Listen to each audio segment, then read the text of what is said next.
அமெரிக்காவுக்கான இந்திய தூதுவராகவும் தெற்கு மற்றும் மத்திய ஆசியாவுக்கான சிறப்பு தூதுவராகவும் நியமிக்கப்பட்டுள்ள செர்ஜியோ கோரை சந்தித்து மீண்டும் சிக்கலை ஏற்படுத்தும் வங்கதேச இடைக்கால தலைவர் முகமது யூனுஸ். சார்க் அமைப்பை மீண்டும் உயிர்ப்பிக்க யூனுஸ் முயற்சி.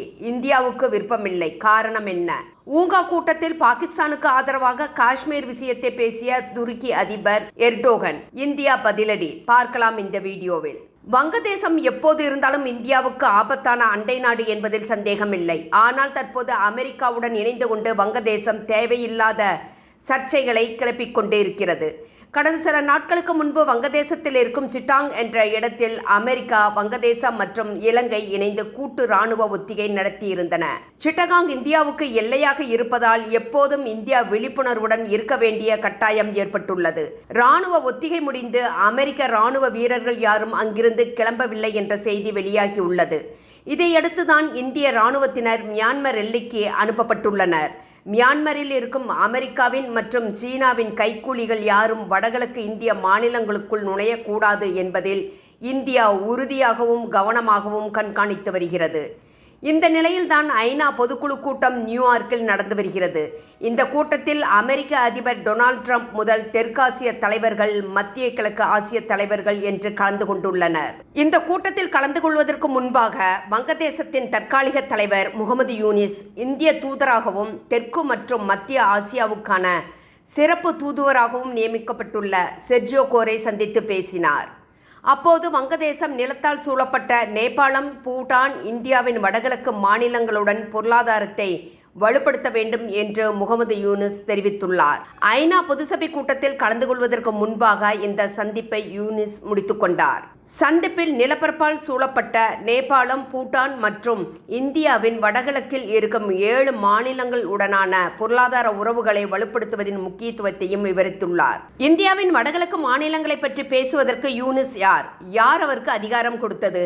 இப்படித்தான் கடந்த மார்ச், ஏப்ரல் மாதங்களில் சீனாவுக்கு சென்றபோது தெற்காசியாவுக்கும் சீனாவுக்கும் இடையிலான பொருளாதார உறவுகளை அதிகரிக்க வேண்டுமென கூறியிருந்தார்.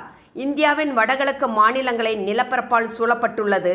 இந்த மாநிலங்களில் சீனா தனது வர்த்தகத்தை தொடங்கலாம் என்று அவரே அறிவித்தார். இங்கு கடலால் சூழப்பட்ட ஒரே நாடு வங்கதேசம் என்றும் குறிப்பிட்டிருந்தார். சீன முதலீடு மற்றும் பொருளாதார ஒத்துழைப்பை ஈர்ப்பதற்கான தந்திர முயற்சியாகவே யூனிஸின் இந்த பேச்சு பார்க்கப்பட்டது. மேலும் இந்தியாவின் சுயாட்சி பகுதிகளை கேள்விக்குறியாக்கும் வகையில் யூனிஸ் பேசியிருந்தது அச்சத்தை ஏற்படுத்தியிருந்தது. இந்த நிலையில்தான் சிலிகுரி எனப்படும் சிக்கன் நெக் பகுதியில் இராணுவ தளத்தை அமைப்பதற்கான அனைத்து நடவடிக்கைகளிலும் இந்தியா இறங்கியுள்ளது. மேலும் வங்கதேசம் வழியாக அமைக்கவிருந்த ரயில் பாதை திட்டத்தையும் இந்தியா தடை செய்தது. இந்த நிலையில்தான் இந்திய தூதராகவும் தெற்கு மற்றும் மத்திய ஆசியாவுக்கான சிறப்பு தூதராக நியமிக்கப்பட்டுள்ள செர்ஜியோ கோரை யூனிஸ் சந்தித்து மீண்டும் இந்த பிரச்சனையை கிளப்பியிருக்கிறார். இத்துடன் 10 ஆண்டுகளுக்கும் மேலாக நடத்தப்படாமல் இருக்கும் தெற்காசிய பிராந்திய ஒத்துழைப்பு கவுன்சில், அதாவது சார்க் உச்சி மாநாட்டை உயிர்ப்பிக்க வேண்டும் என்று வங்கதேச இடைக்கால அரசு தீவிர முயற்சி எடுத்து வருவதாகவும் யூனிஸ் தெரிவித்துள்ளார். ஆனால் யூனிஸ் ஏன் சார்க் அமைப்பை உயிர்ப்பிக்க வேண்டும் என்று விரும்புகிறார்? இந்தியா ஏன் இதில் ஆர்வமாக இல்லை என்று பார்ப்போம். சார்க் அமைப்பில் ஆரம்பகால உறுப்பினர்களாக வங்கதேசம், பூட்டான், இந்தியா, மாலத்தீவு, நேபாளம், பாகிஸ்தான் மற்றும் இலங்கை ஆகிய 7 நாடுகள் இருந்தன. 2007ஆம் ஆண்டு ஆப்கானிஸ்தான் இணைந்தது. சார்க் தலைமையகம் நேபாளத்தின் காத்மாண்டுவில் அமைந்துள்ளது. சார்க் தலைவர்கள் ஆண்டுதோறும் கூட வேண்டும் என்றாலும் கடந்த 2014இல் காத்மாண்டுவில் நடந்த உச்சி மாநாட்டிற்கு பின் இதுவரை எந்த உச்சி மாநாடும் நடைபெறவில்லை. இதற்கு காரணம் இந்தியா, பாகிஸ்தான் இடையிலான பதற்றமே. 2016இல் பாகிஸ்தான் நடத்திய உரி தாக்குதலில் குறைந்தது 17 இந்திய வீரர்கள் உயிரிழந்தனர். அப்போது இஸ்லாமாபாத்தில் நடைபெறவிருந்த உச்சி மாநாட்டை இந்தியா புறக்கணித்தது. அதனைத் தொடர்ந்து வங்கதேசம், பூட்டான், ஆப்கானிஸ்தான் ஆகியவையும் விலகியதால் மாநாடு ரத்து செய்யப்பட்டது. அதன்பின் இதுவரை சார்க் உச்சி மாநாடும் நடைபெறவில்லை. இருப்பினும் நேபாளம் சார்க் வெளிநாட்டு அமைச்சர்கள் அளவிலான கூட்டத்தை கூட்டி வருகிறது. இஸ்லாமாபாத் எடுத்த நடவடிக்கைகள் சார்க் கூட்டமைப்பின் செயலை பாதித்து இருப்பதாக ஏற்கனவே இந்தியா பதிவு செய்துள்ளது. மேலும் கடந்த சில ஆண்டுகளில் இந்தியா, பாகிஸ்தான் உறவுகள் கடுமையாக பாதிக்கப்பட்டன. 2019இல் இந்தியா ஜம்மு காஷ்மீருக்கு வழங்கப்பட்ட 370 அரசியலமைப்பு பிரிவை நீக்கி மாநிலத்தை 2 யூனியன் பிரதேசங்களாக பிரித்த பின் பாகிஸ்தான் இந்தியாவுடனான உறவுகளை முறித்தது. 2025 ஏப்ரலில் பகல்காம் தீவிரவாத தாக்குதல் மற்றும் அதனைத் தொடர்ந்து மே மாதத்தில் இந்தியாவின் சிந்தூர் இராணுவ நடவடிக்கை ஆகியவை இரு நாடுகளுக்கு இடையிலான பதற்றத்தை மேலும் அதிகரித்தன. தற்போது யூனிசின் பிரச்சனையே வங்கதேச பொருளாதாரம் மிகவும் கேவலமாக இருக்கிறது. அதை அண்டை நாடுகளை வைத்து சரி செய்ய வேண்டும் என்பதே. வங்கதேசத்தின் நடப்பு கணக்கு பற்றாக்குறை அதிகரித்துள்ளது. டாக்கா நாணயத்தின் மதிப்பு குறைந்துள்ளது. அந்நிய செலாவணி இருப்பு குறைந்துள்ளது. சமீபத்தில் டாக்கா அதிக பணவீக்கம் மற்றும் குறைந்த வளர்ச்சி என தொடர்ந்து போராடி வருகிறது. இந்தியாவும் வங்கதேசத்துக்கான ஏற்றுமதிகளை குறைத்துக் கொண்டுள்ளது. இதனால் வழி தெரியாமல் வங்கதேசம் திக்குமுக்காடி வருகிறது. இதே ஐநா பொதுச்சபை கூட்டத்தில் பேசிய துருக்கி அதிபர் தயிப் எர்டோகன் கடந்த ஏப்ரல் மாதம் பாகிஸ்தான் இந்தியா இடையிலான பதற்றத்துக்கு பிறகு ஏற்பட்ட மோதல் நிறுத்தத்தால் நாம் மகிழ்ச்சி அடைகிறோம். காஷ்மீர் பிரச்சனை ஐநா தீர்மானங்களின் அடிப்படையில் எங்கள் காஷ்மீர் சகோதர சகோதரிகளின் நலனுக்காக உரையாடல் மூலம் தீர்க்கப்பட வேண்டும் என்று நாங்கள் நம்புகிறோம் என்றார். இதற்கு இந்தியா உடனடியாக பதிலளித்திருந்தது. காஷ்மீர் தொடர்பாக பாகிஸ்தானின் நிலைப்பாட்டை எர்டோகன் முன்பும் ஆதரித்திருந்தார். இஸ்லாமாபாத் பயணத்தின் போது இந்த பிரச்சனையை ஐநா உரையாடலின் மூலம் தீர்க்க வேண்டும் என்று பதிவிட்டிருந்தார். அவரது இந்த கருத்துக்களுக்கு இந்தியா கடும் எதிர்ப்பை தெரிவித்திருந்தது. காஷ்மீர் இந்தியாவின் உள்நாட்டு விவகாரம் என்று மீண்டும் மீண்டும் இந்தியா தெளிவுபடுத்தி வருகிறது. மேலும் துருக்கி தூதரிடமும் இந்தியா தனது எதிர்ப்பை வலுவாக பதிவு செய்திருந்தது. இந்தியாவின் உள்நாட்டு விவகாரங்களை தலையிடும் இவ்வாறான கருத்துக்களை நாங்கள் முழுவதும் நிராகரிக்கிறோம் என்று இந்தியா தெரிவித்திருந்தது. துருக்கி தூதரிடம் எங்களது கடுமையான எதிர்ப்பை பதிவு செய்துள்ளோம்.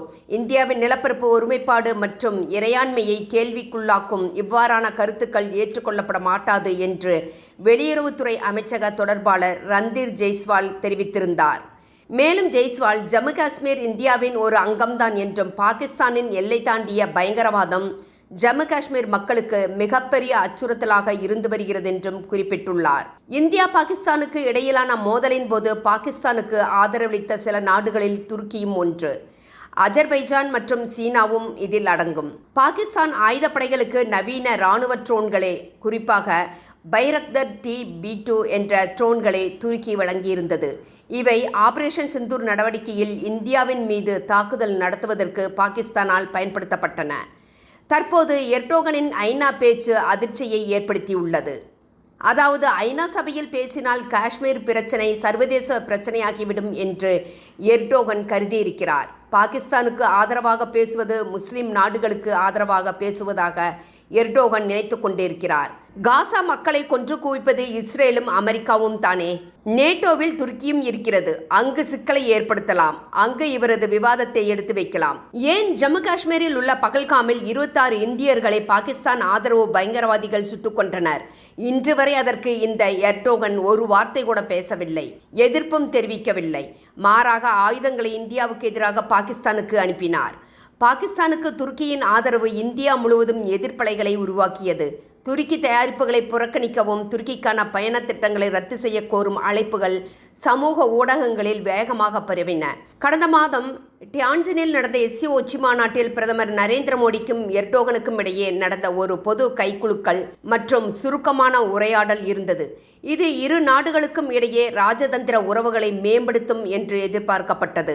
ஆனால் எர்டோகனின் ஐநா கருத்துக்கள் இந்தியாவை சிந்திக்க வைத்துள்ளது. முஸ்லிம் நாடுகளுக்கு ஆதரவாக பேசினால் தனது நாட்டில் தனக்கு ஆதரவு பெருகும் என்று எர்டோகன் கருதலாம். பிராந்திய ரீதியாக முஸ்லிம் பெரும்பான்மை நாடுகளிடையே செல்வாக்கை வெளிப்படுத்தவும் உலகளாவிய அரங்குகளில் முஸ்லிம்களின் பாதுகாவலராக தன்னை நிலைநிறுத்திக் கொள்ளவும் எர்டோகன் முயல்கிறார். இது எர்டோகனுக்கு குறுகிய கால ஆதாயங்களாக இருக்கலாம். இந்தியா போன்ற பெரிய பொருளாதார உறவுகளை இழப்பதன் மூலம் துருக்கியின் சுற்றுலா, முதலீடு மற்றும் வர்த்தக வாய்ப்புகள் பாதிக்கப்படும். எர்டோகனின் ஐநா தலையீடு எவ்வாறு இந்தியா தனது ராஜதந்திரத்தை மாற்றி அமைக்க வேண்டும் என்பதை காட்டுகிறது. இந்தியாவை பொறுத்தவரை காஷ்மீர் இந்தியாவுக்கு சொந்தமானது. இதை சர்வதேச அரங்கிற்கு கொண்டு செல்லக்கூடாது என்பதுதான் இந்தியாவின் நிலைப்பாடு. முஸ்லிம் சகோதரத்துவத்தை பேசினால் தனது நாட்டில் தனக்கு செல்வாக்கு பெருகும் என்று எர்டோகன் கணக்கு போடுகிறார். ஆனால் அதை அவர் காஷ்மீர் விஷயத்தில் நுழைக்கக்கூடாது. நண்பர்களே, உங்களது கருத்துக்களை எங்களுடன் பகிரவும். உங்களது ஆதரவு எங்களுக்கு மிகப்பெரிய ஊக்கமாக இருக்கும். எங்களது யூடியூப் சேனலை சப்ஸ்கிரைப் செய்ய கீழே இருக்கும் பெல் பட்டனை அழுத்தவும். நன்றி.